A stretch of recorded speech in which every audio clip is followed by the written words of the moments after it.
acceso de primera mano a esos materiales del escritorio alfonsí, pero quedó en un intento, digamos, fallido. Este es un códice extraordinariamente curioso porque es una copia de la historia romana de la quinta parte de la General Historia, es de la Biblioteca de Palacio, y el códice en ningún folio dice que sea traducción del texto alfonsí. Es decir, circuló como una lectura renacentista de la Farsalia de Lucano y de otros textos de historia romana, pero ya no se ve inserto, sino que está completamente desgajado del árbol de la historiografía alfonsí.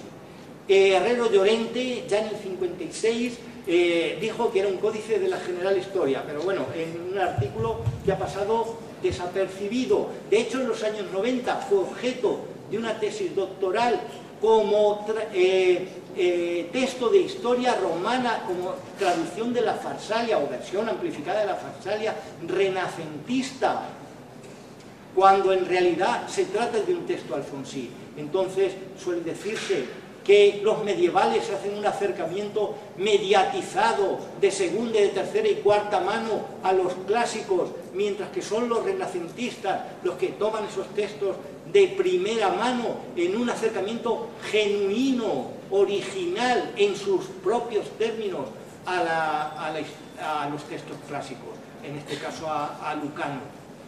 Bueno, pues la General Historia y su transmisión textual desmiente completamente esta idea. Hace muy pocos años se encontró una Farsalia traducida al italiano, naturalmente, en el siglo XIV. Se presentó como la primera versión de la Farsalia en una lengua europea. Bueno, claro, sería cierto de no haber existido la figura de Alfonso X, claro, autor de esa traducción más de medio siglo antes. Vamos avanzando, como 10 minutos, vale, vamos avanzando y llegamos al punto central, digamos, en el proceso de examen de la transmisión textual de la General Historia. Porque cuando ya teníamos articulado el proyecto editorial, surgió una sorpresa, y es que un librero madrileño se puso en contacto conmigo para decirme que tenía un códice que le parecía que era de Alfonso X.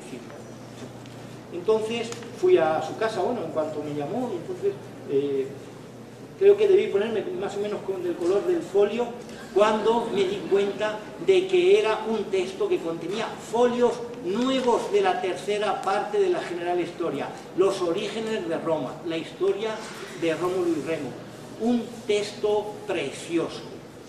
Y el manuscrito, bueno, resumo la peripecia, digamos, apareció en una casa de Ávila.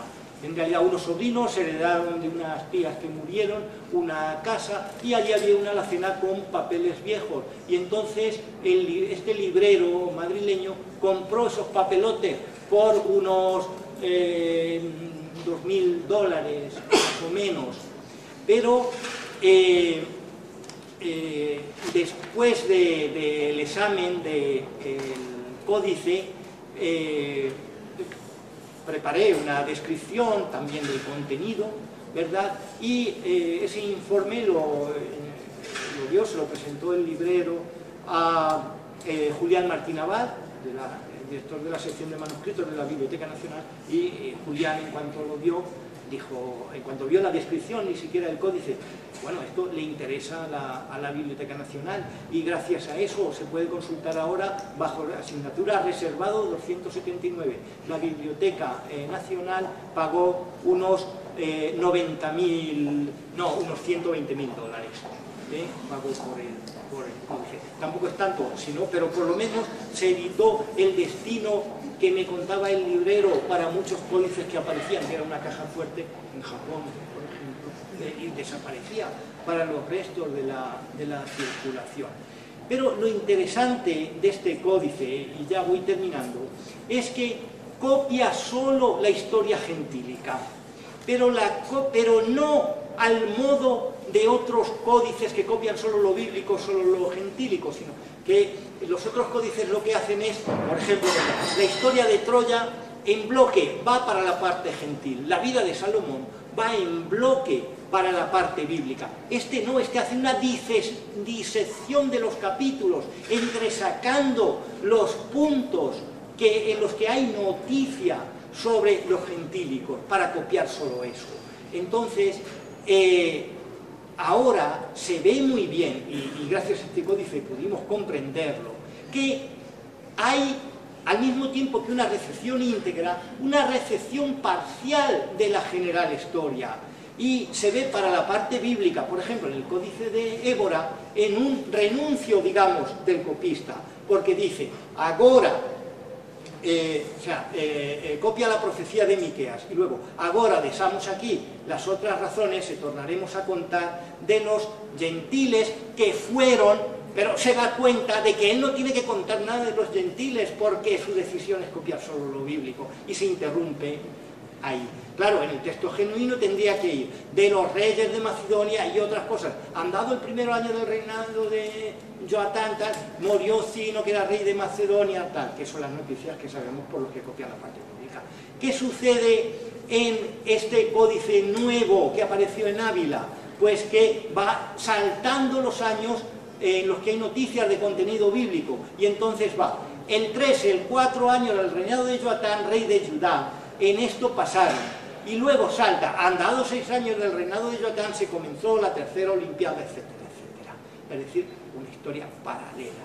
Entonces, esto plantea una vía sin salida al editor. ¿Cómo editamos entonces la general historia en estas secciones en las que no hay códice regio y en los que los códices hacen una recepción parcial, es decir, o solo de lo bíblico o solo de lo gentílico? Ponemos primero lo bíblico y después lo gentílico en una disposición, digamos, absolutamente aditiva de las partes. Primero toda la sección bíblica seguida y luego toda la sección profana, digamos, ¿verdad?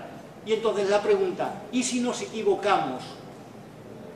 Decía un colega mío que no hay mejor clase que la que no se da, porque no deforma a los estudiantes.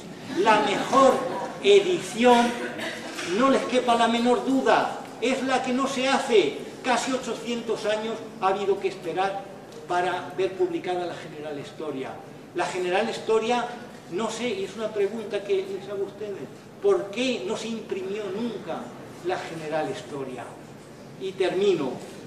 ¿Cómo editaremos los textos en la era digital?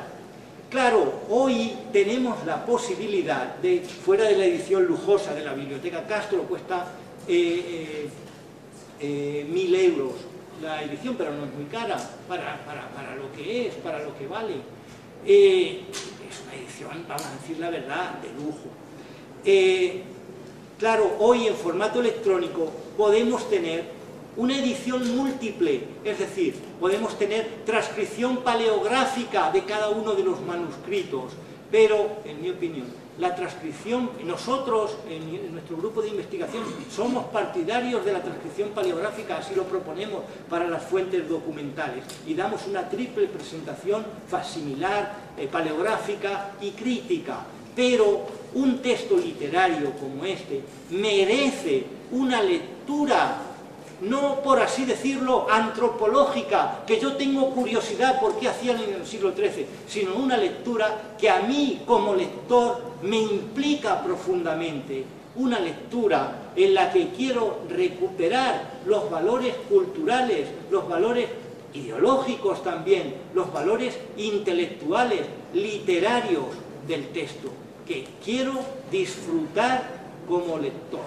Y ese acercamiento, en mi opinión, solo se consigue a través del texto crítico, y reivindico el texto crítico como culminación de la filología.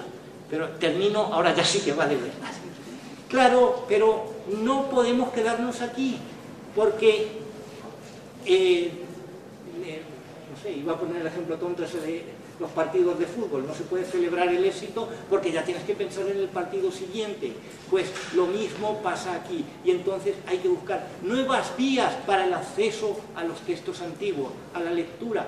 Una tarea hercúlea, los trabajos de Hércules también están en la General Historia, una tarea hercúlea para nuestro tiempo con los nuevos estudiantes. Y entonces nosotros proponemos ahora lo que llamamos la lectura asistida, es decir, presentar el texto genuino en formato electrónico como texto crítico, pero con unos aditamentos, que son una puntuación comprensiva que ayude a leer el texto, un audio simultáneo que progresa automáticamente en la pantalla del ordenador y el alumno no se pierde, y unas notas léxicas que aparecen en el margen derecho y que se van desplazando en la pantalla a la altura del texto explicado, pero unas notas léxicas que solo sirven para entender el texto.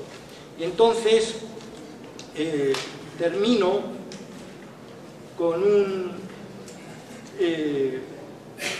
una idea que me sugería, una cita de Borges que me mandaba un alumno mío argelino de doctorado que trabaja sobre los arabismos en la cuarta parte de la General Historia, y el texto de Borges no lo copié, pero venía a decir que algo así como que el libro es el producto más maravilloso del entendimiento humano, un producto único, porque todos los artefactos que ha construido el hombre son una extensión de su cuerpo, y podríamos decir, el coche de nuestros pies, el avión serían nuestras alas. Solo el libro es una extensión de la imaginación y de la memoria. Muchas gracias.